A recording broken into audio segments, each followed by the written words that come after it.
শরিয়া আইনকে যারা ভালো মনে করেন তারা একটু শুনবেন শরিয়া আইন কী জিনিস। মনোযোগ দিয়ে শুনবেন।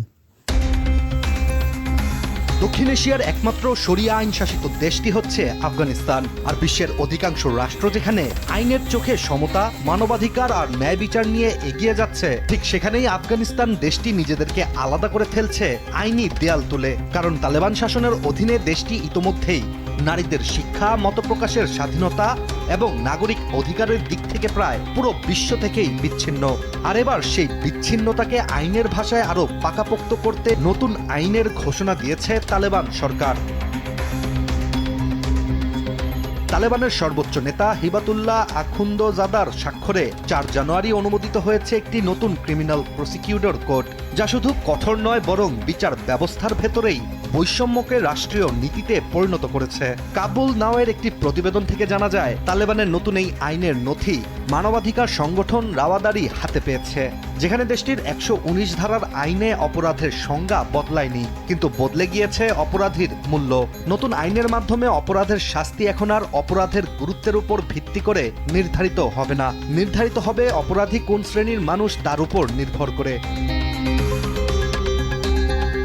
তালেবান সরকারের নতুন আইনের ৯ নম্বর ধারা অনুযায়ী দেশটির সমাজকে ৪টি শ্রেণীতে ভাগ করা হয়েছে। ৪টি শ্রেণী হচ্ছে ধর্মীয় আলেম, অভিজাত শ্রেণী, মধ্যবিত্ত এবং নিম্নবর্গ, যার মাধ্যমে একই অপরাধের পরিণতি হবে ৪ রকম।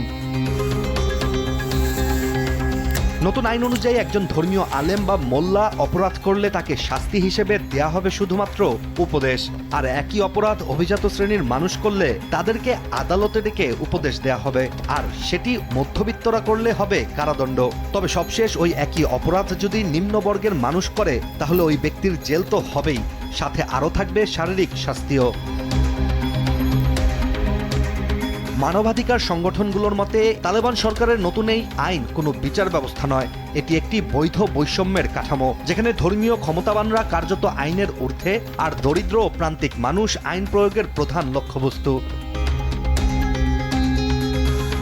অন্যদিকে তালেবান সরকারের এই আইন শুধু শ্রেণীভিত্তিক বৈষম্যই থেমে নেই, আইনের একাধিক ধারায় মানুষকে স্বাধীন এবং দাস হিসেবেও চিহ্নিত করা হয়েছে।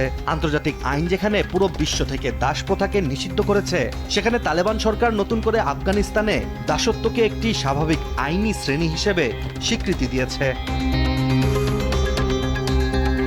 এছাড়া বিচার প্রক্রিয়াও প্রায় ভেঙে ফেলা হয়েছে দেশটিতে। আসামির পক্ষে আইনজীবী রাখার কোনো অধিকার নেই, এখন নীরব থাকার অধিকারও নেই, নেই ভুল রায়ে ক্ষতিপূরণের কোনো ব্যবস্থাও, আর প্রমাণের মূল ভিত্তি হিসেবে রাখা হয়েছে স্বীকারোক্তি ও সাক্ষ্য, কিন্তু স্বাধীন তদন্তের কোনো বাধ্যবাধকতা নেই। ফলে নির্যাতন করে স্বীকারোক্তি আদায়ের ঝুঁকি ভয়াবহভাবে বেড়ে যেতে পারে বলেই ধারণা বিশেষজ্ঞদের।